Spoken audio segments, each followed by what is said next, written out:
indica. We can smoke indica. Call up my link name Indy. We can smoke indica. We can smoke indica.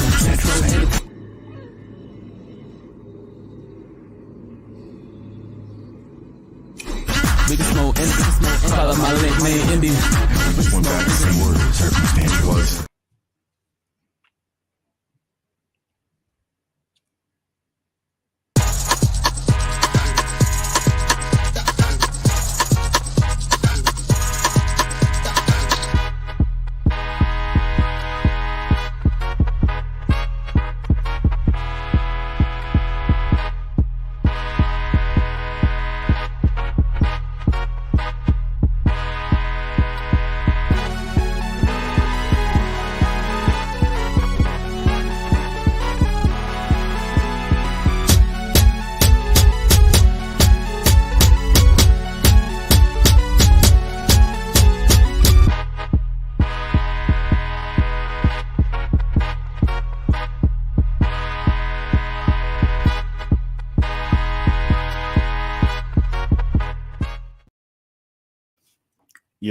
Yo. Grand Rising, everybody. Welcome back to Arm Yourself with Knowledge. I'm your guy, John Tell. Back with bringing you some more education for the movement today. Good afternoon. What up, my brother? How you doing today? Could be better, but I'm hanging in here. I mean, I'm feeling all right. I got rejuvenated after seeing that Alabama brawl. You tuned into the live we did earlier about it, but I did a previous live. I had a lot of all this stress ties in together. today. A lot of stress today about moving and situating my living situation. So that's really kind of taking over my brain right now. Got you, bro. We'll talk about that after the live for sure. I want to talk about defensiveness, deflection, and lack of accountability, especially when it comes to these orgs that claim to do the good justice fight and claim to do activism. My thing is, I've had a number of experiences with multiple orgs, and I've seen the same thing go on and happen no matter what the org's fight is for or against, or what their niche is, I guess I would say. And I want to say, before I get into the screenshots and break down the thread and the conversation that I am going to get into, I want people to be aware that this is public information, it's public knowledge. This was put on a public platform. And so anyone that shares their viewpoints or opinions on a public platform can be subject to getting publicly called out. Right. I was going to say criticism, but same difference.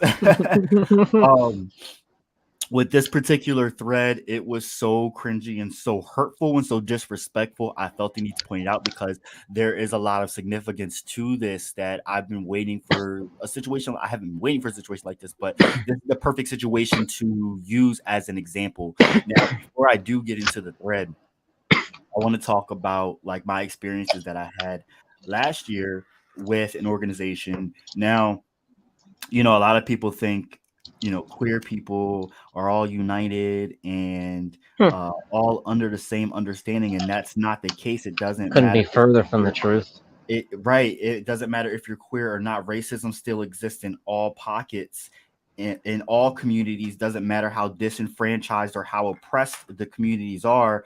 There's still bigotry. There's still racism. And I dealt with a particular org that was predominantly white, predominantly rural, and queer. And I think because they hold that last moniker, that they feel as though they are exempt from any kind of prejudices themselves. But we all have to be aware that in America, we all hold prejudices because the system, racism and white supremacy is ingrained into the system. So yep. I don't care if your focus is a class war. I don't care if your focus is LGBTQIA plus rights. You still are subject to prejudices that we constantly have to be doing the work to combat, even within ourselves, which comes up, which brings me to lack of accountability. I see so many of these orgs get called out by further oppressed people or people that, let's say, there's orgs full of white cisgender people that really don't have many intersections. And you see people that sit at more intersections than them, schooling them on the ways that they are oppressed in many ways and why their voices need to be heard. And I hear these organizations and see and witness these organizations double down on their rhetoric and act as if they're better or their way is right. And though they hold some validity, and I do understand, I do take notice to a lot of their knowledge is true. How can we get to combating the knowledge that they're speaking in their little pockets of echo chambers if A, it's not getting put out to the broader society, and B, if we're not tackling racism and the atrocities that are happening against black and brown people every day, when you ignore them and you deflect and you get defensive when people are calling out and Exactly. And speaking to like, their and experience, you are another contributing to the point very system that you claim to be trying to abolish. Go Another ahead. point is we really need to figure out how we're going to protect our LGBTQ communities across America, because even as we sit here and argue amongst ourselves on how to combat this issue, we have neo Nazis that are growing stronger in different chapters all across the United States. Like they are literally taking over behind the scenes. Exactly my point that I wanted to bring up too as well, because this whole thread started off the context of Jason Aldean's song, Try That in a Small Town, and how it's now the #1 song in America. And this person jumps into essentially blame us as black and brown people for bringing up cancel culture, which I don't believe is a thing, to catapult this song into the #1 position.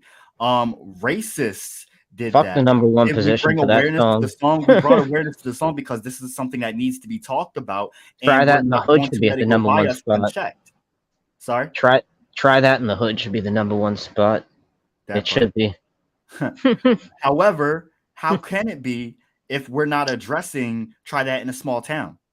The whole song was made off the premise of that song and all of the racist dog whistles that are contained within it. So giving the defense for your coworkers that they are ignorant to the racism that they are actually spewing themselves and may not be aware of it does not exempt them from the fact that they are still spewing racism, Yeah, and and then you've got defending people it is not okay perpetuating on it and any not even level. realizing they're perpetuating it. I Yep. think that this person did not realize it, uh but to double down on it when people are telling you that it is racist is also not okay. If someone is telling you that something is racist, you should probably listen to them if you're white and cis, And and the rethink your people choices and everyone else in the thread is telling you that they're black, brown, and queer, and you should do well to stop. And other white people out of and cis white respect. people are telling you to stop, and you're making it worse, and you keep doubling down, but you're a part of an organization that claims to be doing the good work, and then on top of it you call out another activist that is actually actively doing the work. That speaks a lot. It speaks volume. So I want to go back to a situation that happened last year. Again, it was a queer org, and a situation happened that I again am not too happy with personally the way that I handled it, and I've held myself accountable for that. I've taken the flack for being the radical, quote unquote, black racist that they've made me out to be, this guy that has this agenda against white people, all this kind of crazy stuff that they've made me out to be. Cool, fine, whatever. I'll take that. I'll gladly wear that badge of honor. However, what I did not like, what I did expect, but what I still, nonetheless, till this day, am appalled by is the lack of support and rallying around me to stand with me for being that person and taking on the brunt of that. And it was exhausting. It's still exhausting. And the kind of work that I do it myself is exhausting, sitting at the intersections that I sit at. And not many people Hmm. sit at those particular intersections and do the things that I do. I get flack from all areas, even in the queer community. And this was something that I wanted to point out because it happens in the queer community as well. None of with the exception of a few white people within that organization that also do sit at many intersections themselves and are poor and have gone through experiences that are so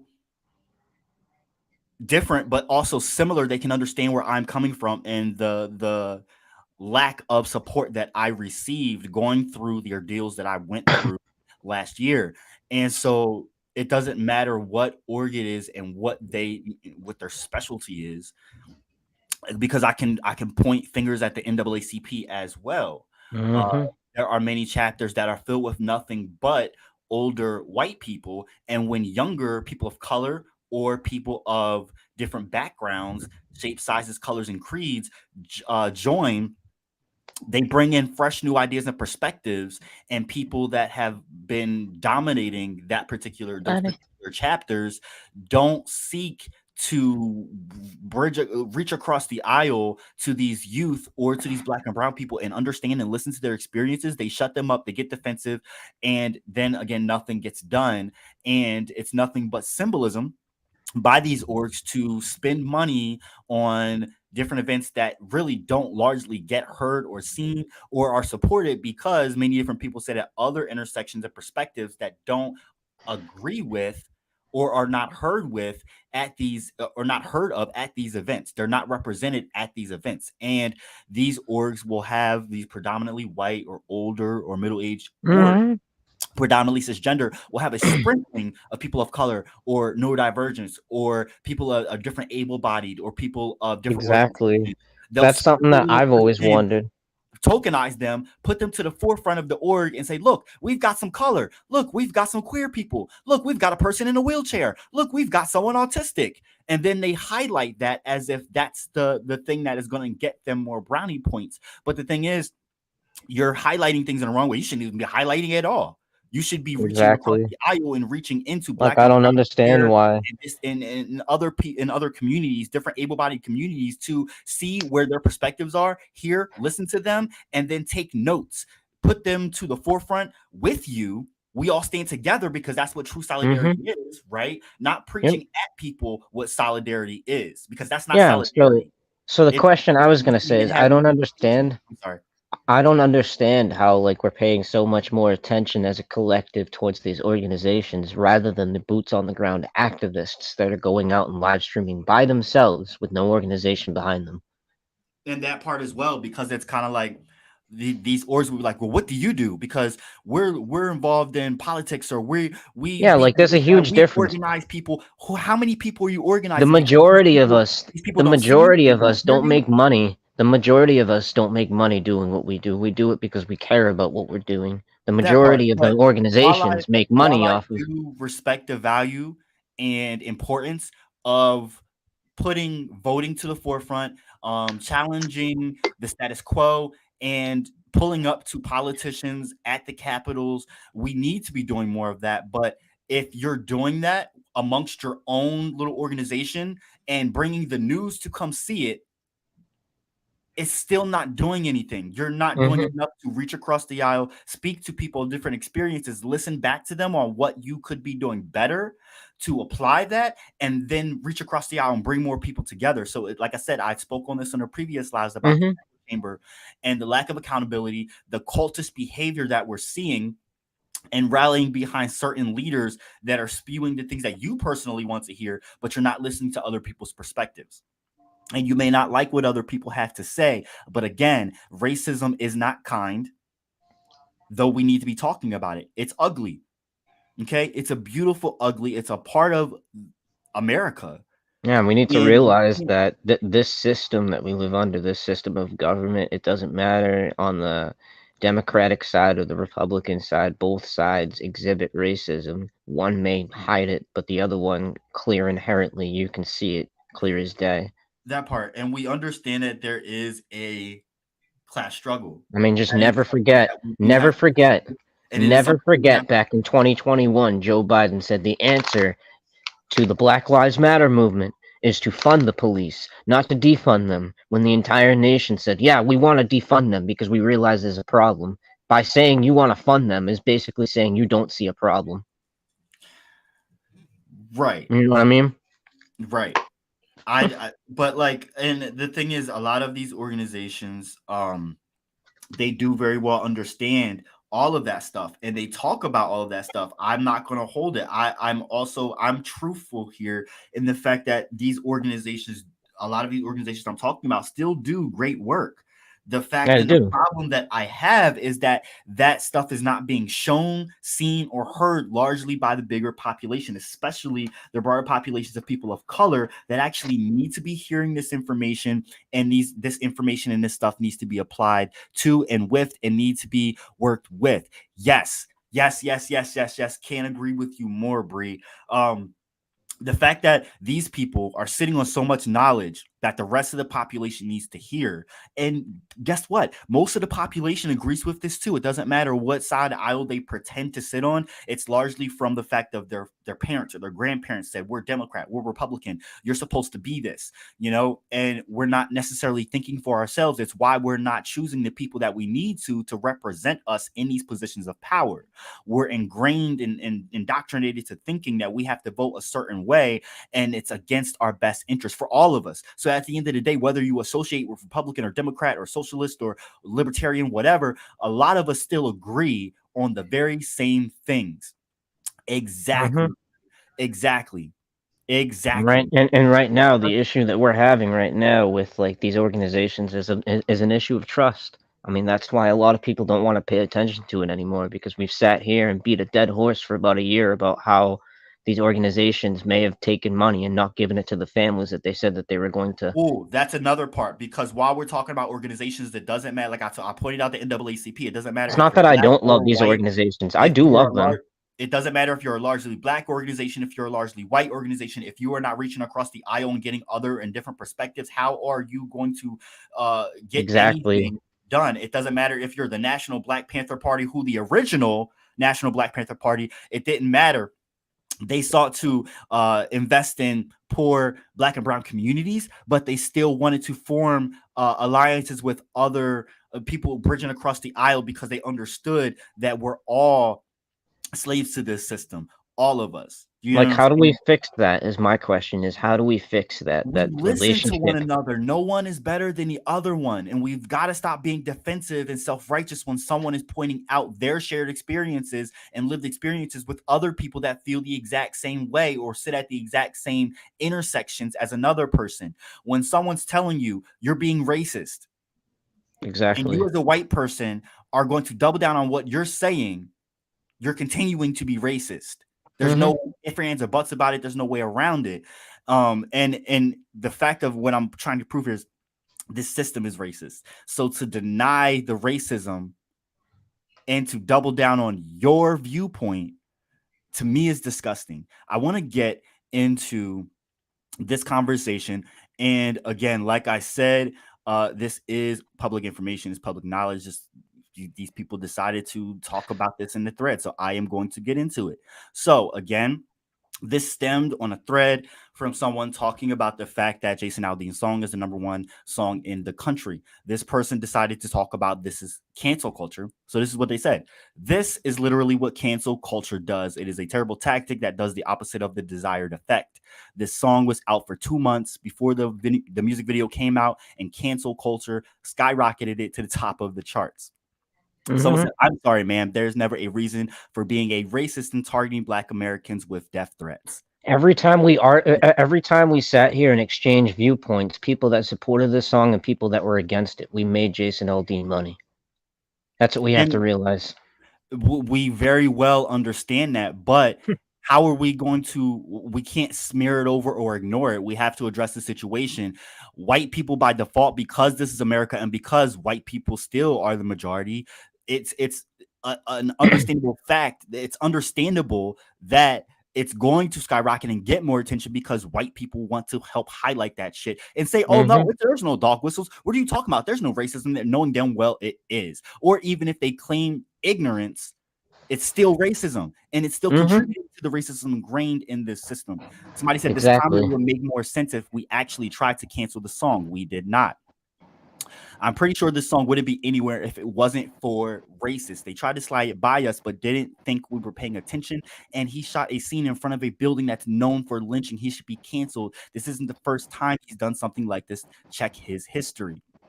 And this person said, y'all are not hearing me. I'm not defending this racist song or the racist who performed it or its racist fan base. We are on the same side. You don't need to attack me. I'm talking about tactics to combat racism. The algorithm rewards engagement. Yes, cancel culture is engagement. Other racists would never have known about this song except for the fact that it was elevated in the public sphere. This is what helped them find each other. I don't have any better tactics to suggest. I would like to get the conversation going to brainstorm better tactics because clearly cancel culture isn't it. I understand coming in to attempt to what can we do about this attitude, but the way that it was done was very condescending and trying to tell other people what to do kind of attitude. Thoroughly unproductive stance you've got there. Ignoring these things doesn't make them go away. The song didn't create any racist, it just highlighted them among Mm-hmm. us. As far as tactics go for addressing racism, trying to organize people around reactive anti-racism is some seriously wasted effort. It's not where we should be fixing our attention or energy if we're serious about communal support and educating folks in anti-racism. That's Exactly. helpful. We can't control who listens to this song, but we can't control how we educate That part. about the song. That part. That part.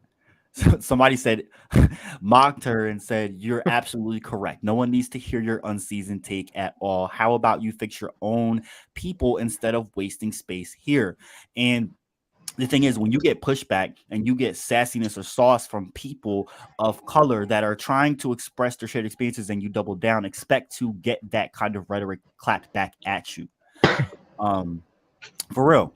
And someone said, please, I'm begging you, go read a book before trying to educate Black folks on how to combat racism. This is not the place. You can understand that better tactics are there without having to blame anyone. Racists congregate and find each other on their own. They've been doing it forever, and that's not the fault of anyone who calls out their blatant racism. You can be frustrated, but like, this is the wrong place to air out that fucking grievance and the wrong place to even bring blame to anyone but the racist responsible. That part right there. Even now, basically nobody on the left is talking about it or cares. So I doubt that what you suggest is physically possible. I mean, he's kind of right. Everyone on the left's talking about Trump, True. truthfully. Yeah, we tried to cancel Nazis in the 40s. That's why there's still so many Nazis. It's Galaxy like brain logic. it's like the left helped us pioneer this movement in 2020, and then in 2021 the ground fell out, and now we're left to sit here and lift it up by ourselves. And we need help. We need white people's help, not deflection, not defensiveness, not calling out your rhetoric and say mine is better than yours and you need to listen to me. But these people are the people that are oppressed and going through. Maybe you should be doing the other way around. Somebody commented back to this person and was like, you are fucking full of shit. Leaving this comment here, full stop. Centrist Dem at best, buying into this manufactured cancel culture bullshit. It takes a deeply unaware white liberal to have this kind of shit take. And then someone else was liking this person's comments. And why I want to get into the whole org and why I'm going to circle back to that is these two people are a part of the same org. So one person is lifting up the other person as if they're some savior. The other person is backing this person, but not saying anything at first. And we'll get into that because they do start to speak. So this person was calling out that person, liking your comments, saying, you're dead ass wrong for reacting her cold leftovers of a take like we can't see your passive racism. So we'll get to the passive racism. I'm not blaming anyone. Cancel culture is not a person. Cancel culture is a tactic. I am blaming bad tactics, not the folks who used it. The folks who used it did so in good faith, a good and genuine attempt to speak out against racism. I am not in any way upset with anyone who has used cancel culture as a tactic. I myself have used it as a tactic in the past. I'm not suggesting we ignore racism. I'm suggesting that we develop new tactics for dealing with it. When is the right time to discuss what tactics we should be using after the racists have taken over and we are living in a fascist ethno state? Is beating a dead horse your kink or something? Cancel culture isn't real, so it's no tactic, as you so eloquently put it. Why are you doubling down so hard on a blatantly racist song made by an overt white supremacist? Why is the hill you want to die? Why is this the hill you want to die on? Do some introspective work, please, or at the very least, listen to the copious amounts of BIPOC voices on this thread. And again, this is a very popular BIPOC queer activist that is known worldwide. And so there were a lot of people on this thread commenting as well. And so this is the issue that I have with this entire thread is this person clapping back using activism Olympics, like as if our contributions to this world and being an activist and doing activism work is measured, and it's not. We don't get brownie points and we don't get recognition. We shouldn't be for being activists. You just do what work you do in the niche that you find and the way that it fits for you. If you're just talking shit on social media, talk your shit on social media because someone is meant to hear it. So this is the issue I have. This person says, you can step off right now with your personal attacks on my comrade because they clicked the like button on a take you didn't agree with. Are you kidding me? This is how you build the unity of the poor and dispossessed. That part. Because you deflected about color. You deflected about race and why it's important in the context of this thread. That is an issue I have with this as well. And then this next one. In caps, what have you been doing since 2020? Was 2020 the starting point of the civil rights movement? Have people not been involved in activism before 2020? Was George Floyd the start of activism, and is activism measured since George Floyd? No, honestly, well, for a lot of people, honestly, yes.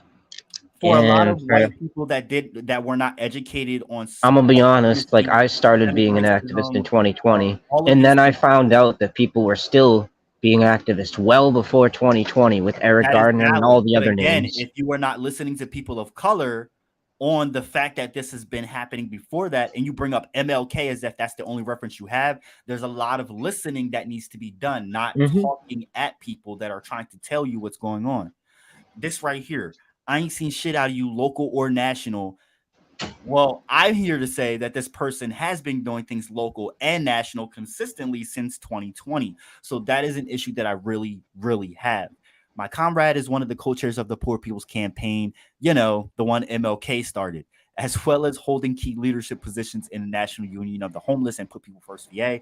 They are in these streets every day, blessed day, running the projects of the survival for the people every week. Keep their name out of your mouth, full stop. I don't give a fuck what you say about me. You want to attack someone, I'm your girl. Leave my comrade alone. They are too far above you for you to ever dream of being on their level. This whole comment is very problematic to me. That sounds very haughty, if you know what that word means. Yes, it very much is, dude. And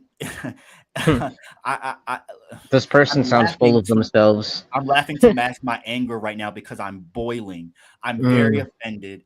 And this is the same kind of rhetoric that I see from so many other people that I would never think that I would see coming from this particular. See, personally, me as a person, if I know something is correct and I've done the research to find that out, I will push it. But I won't sit here and belittle a person if they don't understand what I'm trying to put down. That part. Because I mean, some people understand and some people don't, and then some people are just willfully ignorant. The willful part, because if not, it creates that cognitive dissonance that they cannot take. But guess what? When you go through that, you come out a brand new person and you have understanding. Then you can have those well-needed and important conversations.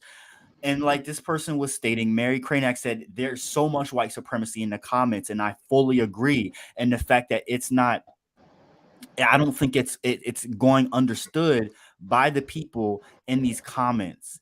You keep their name out of your mouth, full stop. I don't give a fuck what you say about me. You want to attack someone, I'm your girl. Leave my comrade alone. They are too far above you for you to ever dream of being on their level.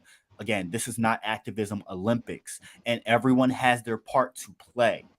The issue that I have with organizations, and this particular organization, is that people will educate themselves amongst themselves. I get that you people are trying to catch up on history and educate yourself. That's cool. However, the things that you're learning, other cultures and people would do well to learn too. So why not share that education with one another and have shared Buddy, experience, learn from one another? Personal attacks, the only personal attacks are what you just did to me. I fully agree with that.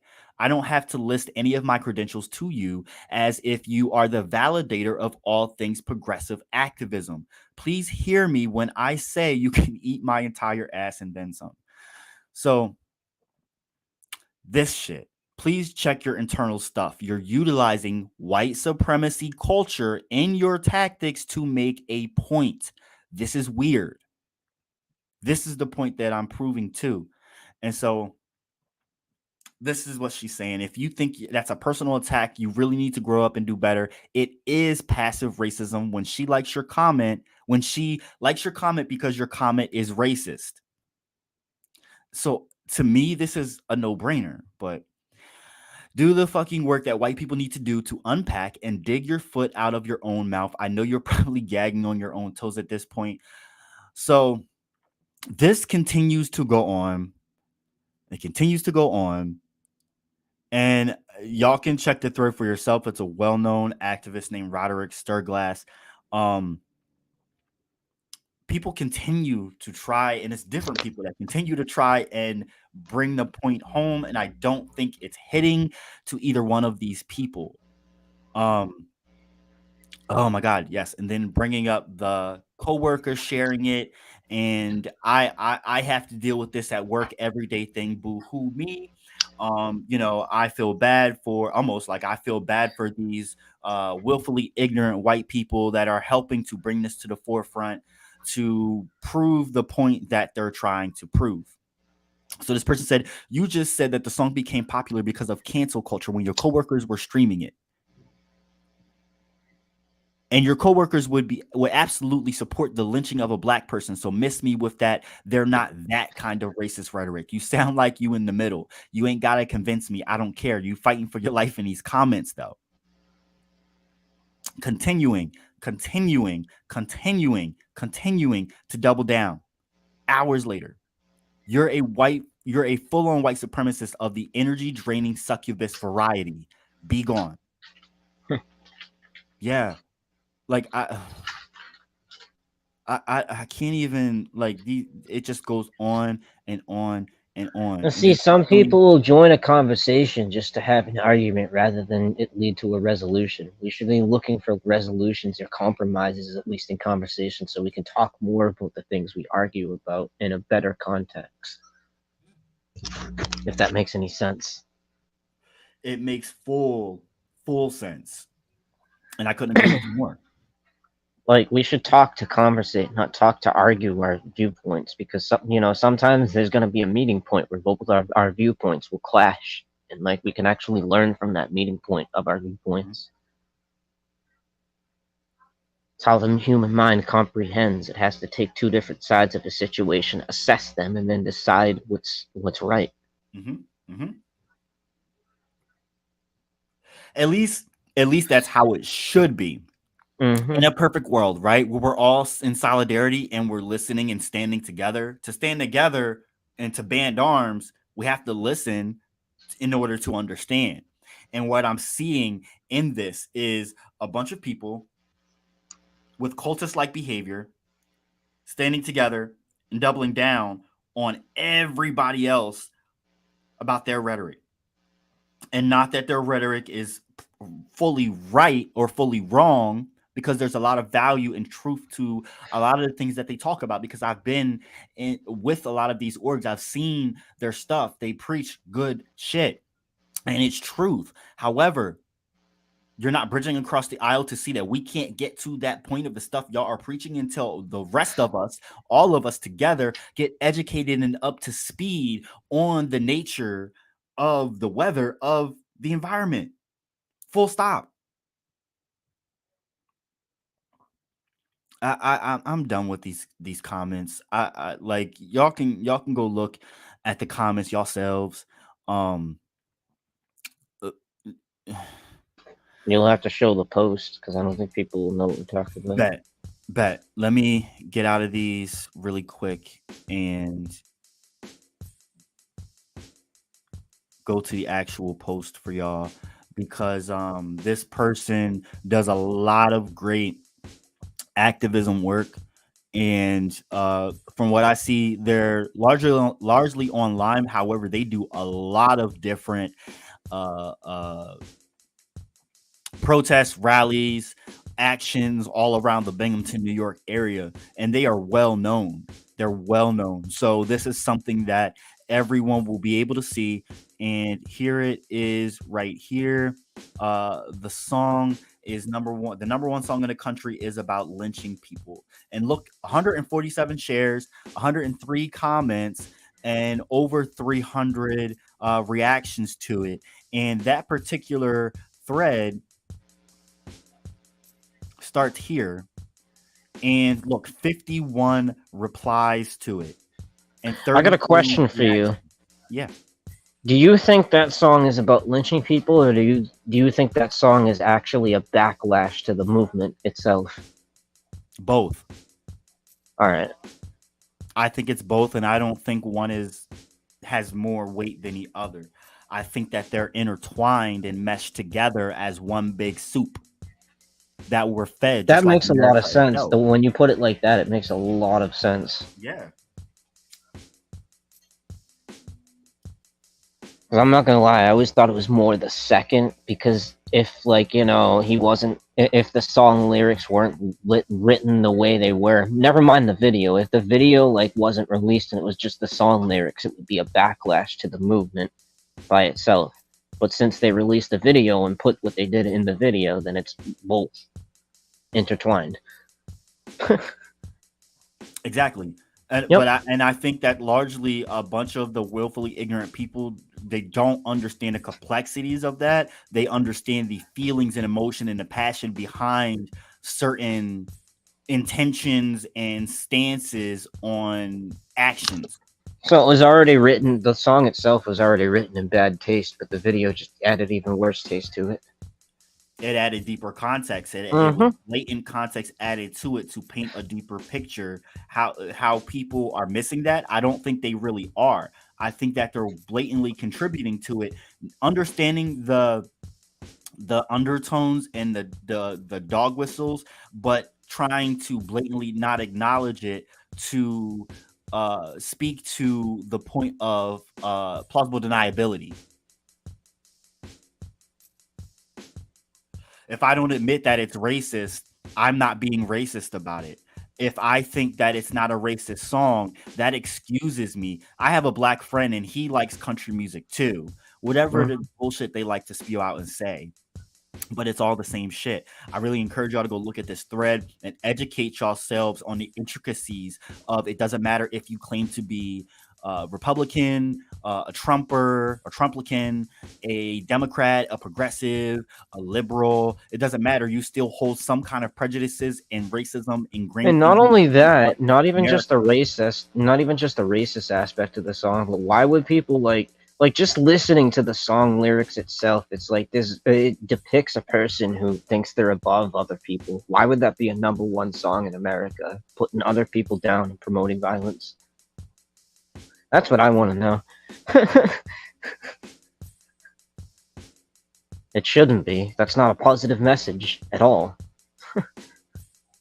There's not one positive message in that song. I think going back to the orgs, I think for these orgs, it's not about solutions getting out. It's about self-righteousness. It's about educating themselves and feeling better about themselves and their viewpoints of the world and stances on the world, instead of taking those viewpoints and connecting with other people with different experiences. Excuse me, learning more and adding to what they've already learned to be a better person in this world to help combat racism. Because at the end of the day, we need y'all help more than ever We need y'all help to talk to the people that speak y'all language. Y'all learning what y'all learning, go spew it to other fellow white people. Don't talk amongst your friends that already know this stuff and y'all just reading stuff back and forth to one another. Get out of your echo chamber, get out of your comfort zone, and reach out to people. Go to the hood and put out those pamphlets. Go to Kensington and Philly and put out those pamphlets. Okay?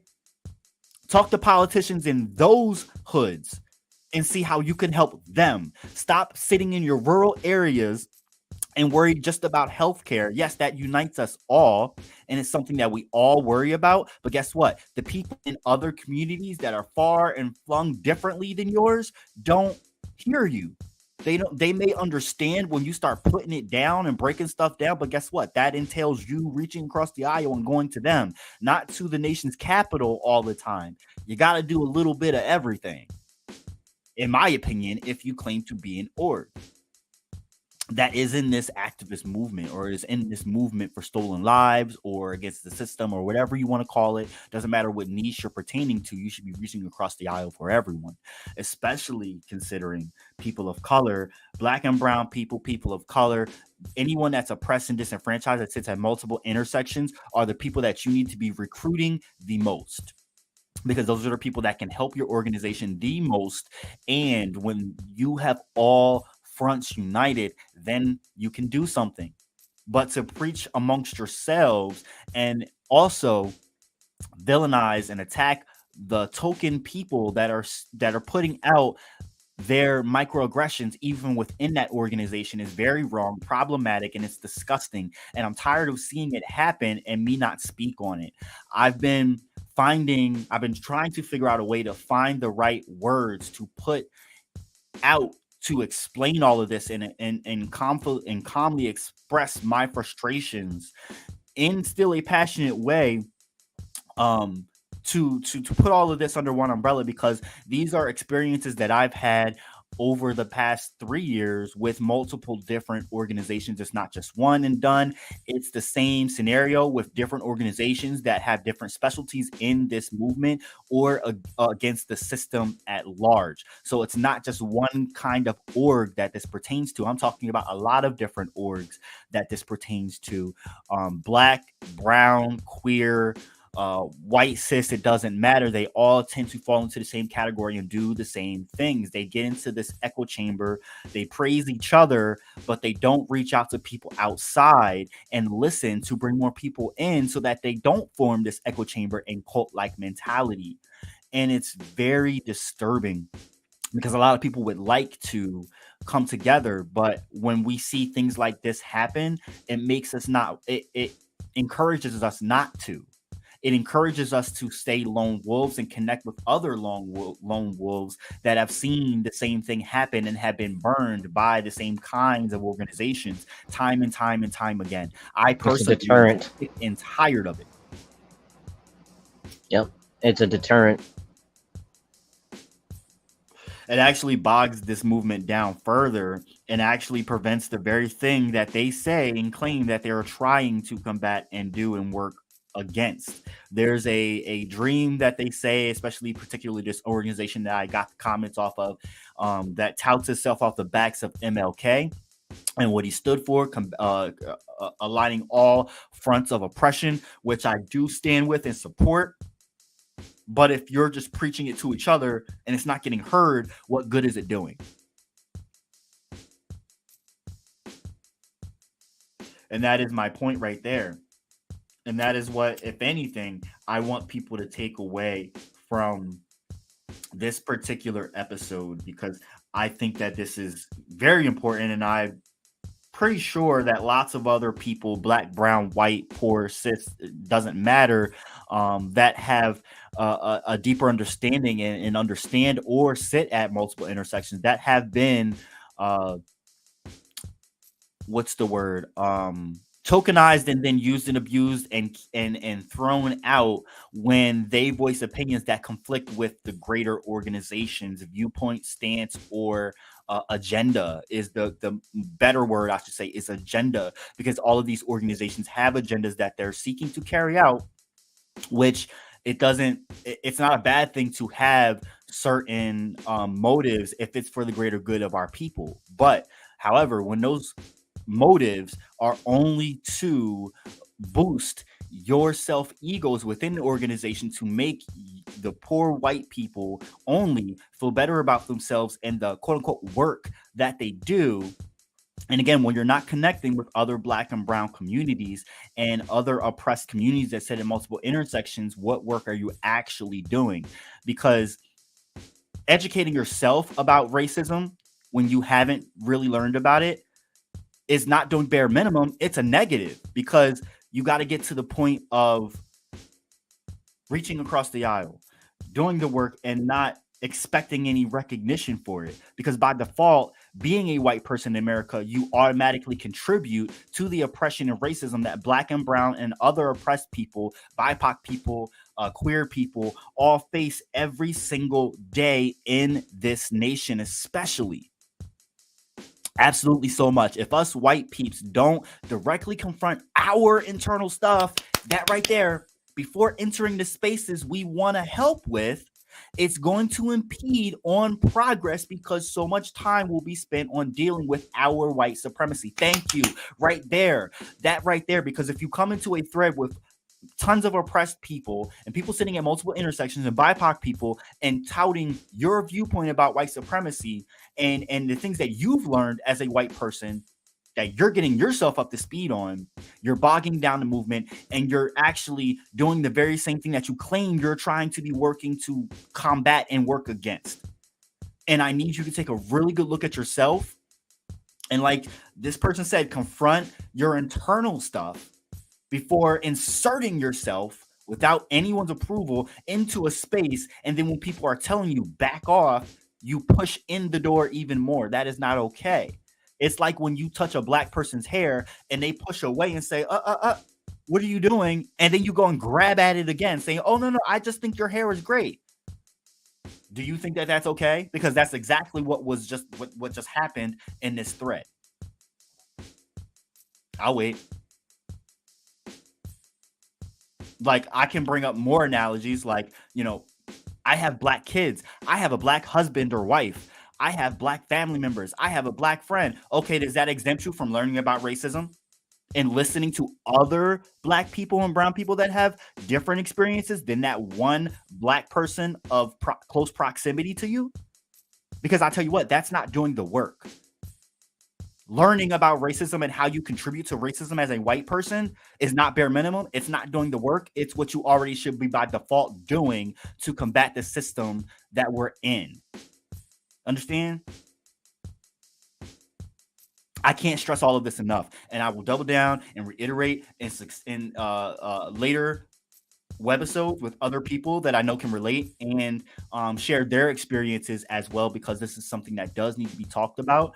Organizations can be problematic if they are not listening to the broader populace, and I think that's where, I think that's where a lot of these orgs go wrong. I think that there can be a lot of good done with organizations if they do well to listen to the greater community. Like, for example, the NAACP. I have very big problems with them because they're not doing enough to engage in younger populations or other populations and people of color. I see a lot of white people involved in NAACP, which I'm not against. However, if you're going to be at the forefront, if you're going to be in NAACP and you're white and you're cis, and someone else comes in that is new and is black and brown, and you may not understand where they're coming from or something on a particular subject, and they're giving you pushback, it's well intended and that's needed. And you have to sit and listen and understand why you might have a problem with what they are saying. That is the key right there, because when you feel defensiveness, when you are feeling that emotion of defensiveness as a white person, that is that moment where you need to sit and think, why am I defensive about this? Why am I taking this personal? And then do the work to ask questions and educate, maybe go read a book and educate yourself on that, and then go listen to another black or brown person who is willing to talk to you about it. Don't insert yourself in a room and say, I want people to educate me on why I'm feeling this way. Why am I defensive? Why am I in defense of this? And expect those black people to just all willy-nilly give you context, because that might not always be the case either. You might get pushback. You might get the fuck out of here. And that is warranted. That is okay. You have to be okay with that and understand, okay, well, I'm not gonna try it here. Maybe I should try it with that one black friend or that black daughter that I have. I don't know. But do the work. Yo, Matt, I really appreciate you for joining the chat with me. I really hope that people take note of everything that I've said in this webisode. Please follow and subscribe to all of our social media platforms, YouTube especially, and share the stream, most importantly, because this is something that I really want people to hear, especially organizations that claim that they're doing the work. I want you to take a look at yourselves and actually ask yourselves if you're doing enough work outside of your organization, outside of that echo chamber. Are you reaching across the aisle to people that you know that are not listening, or that you would have never been able to reach out to? Try new things. All right, y'all, I'm going to get up out of here. Y'all go ahead and have a blessed day.